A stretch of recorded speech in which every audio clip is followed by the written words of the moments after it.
స్వాతంత్ర సమరయోధుల త్యాగాలు దేశ ప్రజలకు ఎప్పటికీ స్ఫూర్తిదాయకమని పుదుచ్చేరి ప్రజా పనుల శాఖ మంత్రి మల్లాడి కృష్ణారావు అన్నారు. యానాంలోని జీఎంసీ బాలయోగి క్రీడా ప్రాంగణంలో నిర్వహించిన 70వ స్వాతంత్ర దినోత్సవ వేడుకల్లో మంత్రి జాతీయ పతాకాన్ని ఆవిష్కరించి గౌరవ వందనం స్వీకరించారు. దేశ స్వాతంత్ర్యం కోసం పోరాడిన సమరయోధులను స్మరించుకోవడం ప్రతి భారతీయుడి బాధ్యత అన్నారు. యానం అభివృద్ధికి చేపట్టనున్న పలు అభివృద్ధి పనులను వివరించారు. పేదలకు ఇంటి పట్టాలు, ఫ్రాన్స్ తిప్ప, ఫ్లడ్ వాల్ నిర్మాణంతో పాటు విద్యా వైద్య రంగాల్లో మౌలిక సదుపాయాలపై దృష్టి సారిస్తున్నట్లు తెలిపారు. విద్యార్థులు నిర్వహించిన కవాతు, సాంస్కృతిక కార్యక్రమాలు ఆకట్టుకునే ప్రతిభ కనబరిచిన పోలీస్ సిబ్బంది, విద్యార్థులకు మంత్రి బహుమతులు అందజేశారు.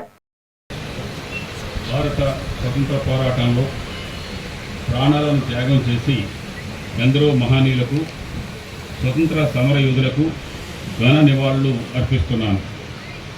పారదర్శకమైన పాలనతో భారతదేశాన్ని అన్ని రంగాల్లో అభివృద్ధి చేస్తూ భారతదేశంలోనే ఎక్కువ సంవత్సరాల పాటు ఎన్డీఏ ప్రభుత్వం మూడవసారి ప్రధానమంత్రిగా పదవి చేపట్టి శ్రీ నరేంద్ర మోడీ గారికి, కేంద్ర హోంమంత్రి శ్రీ అమిత్ షా గారికి, కేంద్ర ఆర్థిక శాఖ మంత్రి శ్రీమతి నిర్మలా సీతారామన్ గారికి, 5వసారి పుదుచ్చేరిలో రికార్డు స్థాయిలో అత్యధిక సంవత్సరాలు ముఖ్యమంత్రిగా సంక్షేమము మరియు అభివృద్ధి ఫలాలను ప్రజలకు అందిస్తున్న ప్రజల ముఖ్యమంత్రి శ్రీ ఎన్ రంగస్వామి గారికి కృతజ్ఞతలు తెలియజేస్తూ ఉన్నాను.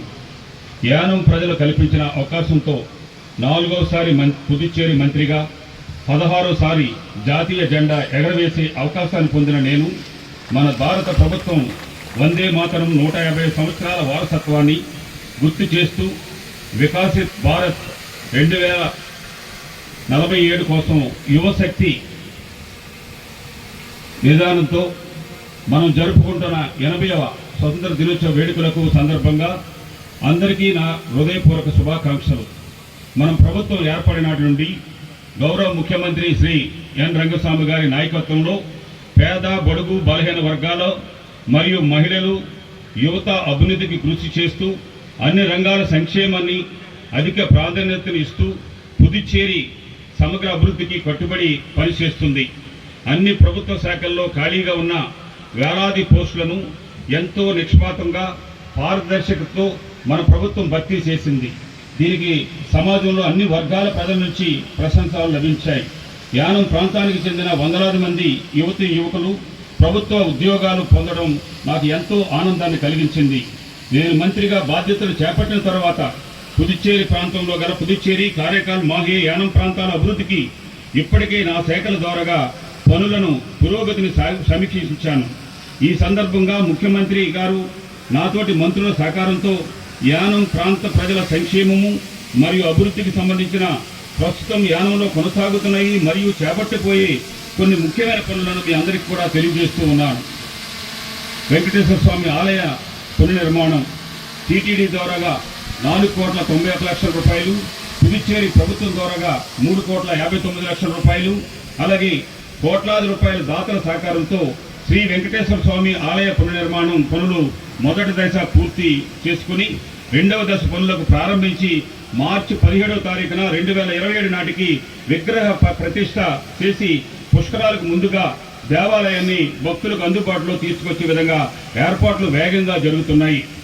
2 గోదావరి పుష్కరాలు 2027 నా ఎయిమ్లో 2003, 2015లో జరిగిన పుష్కరాల అనుభవాలను దృష్టిలో ఉంచుకుని 2027లో రాబోయే గోదావరి పుష్కరాలను మరింత ఘనంగా నిర్వహించే బాధ్యత తీసుకోవడం జరుగుతుంది. ఎంతో ప్రాముఖ్యత కలిగిన మన యానం గౌతమి గోదావరి నది ప్రాంతంలో పుష్కర స్నానాలు ఆచరించడానికి వచ్చే లక్షలాది మంది భక్తుల కోసం కనకాలపేట నుంచి సావిత్రి నగర్ మధ్యలో ఉన్న అన్ని చోట్ల ఫెర్రీ పాయింట్లోనూ, శివంబాత్ ఘాట్ వద్ద 2015 పుష్కరాల సందర్భంగా ఏర్పాటు చేసిన పుష్కరాల ఘాట్ మాదిరిగానే యానం జీఎంసీ బాలయోగి వారిది, Rajiv Gandhi beach, tourism boat club jetty, tidal lock, Ayyan Nagar, దర్యాల్ తిప్ప, గిరంపేట, సావిత్రి నగర్, కనకాలపేట, యానం శివార్లో ఉన్న సీతారామనగర్ నది తీర ప్రాంతాల్లో కోట్లాది రూపాయలతో కేంద్ర ప్రభుత్వం, పుదుచ్చేరి ప్రభుత్వం నిధులతో 13 పుష్కర ఘాట్లను ఏర్పాటు చేయడం, పుష్కర స్థానాల ఘాట్లకు అప్రోచ్ రోడ్లు, లైటింగ్, సీసీ కెమెరా, ఇతర సదుపాయాలతో తీర్చిదిద్దే ప్రణాళికలు సిద్ధమయ్యాయి. కేంద్ర నిధులతో మంచినీటి pipe line, under ground drainage వ్యవస్థను, అండర్ గ్రౌండ్ మురుగునీటి పారుదల వ్యవస్థను శ్రీకారం అండర్ గ్రౌండ్ డ్రైనేజ్ మంచినీటి పైప్ లైన్ కోసం ఏషియన్ డెవలప్మెంట్ బ్యాంకులో ఏడిబి పుదుచ్చేరి ప్రభుత్వం మంజూరు చేసిన 4,750 కోట్ల పుదుచ్చేరికి మంజూరు అయ్యాయి. అయిన నిధుల్లో యానానికి కోట్లాది నిధులతో కేటాయించేలాగా ప్రయత్నం చేస్తూ ఉన్నాను. యానానికి ఈ ఏడాది నుంచి ఈ పనులు మొదలుపెట్టి వచ్చే 5 ఏళ్లలో పూర్తయ్యే బాధ్యతను తీసుకుంటూ ఉన్నాను. కేంద్ర ప్రభుత్వం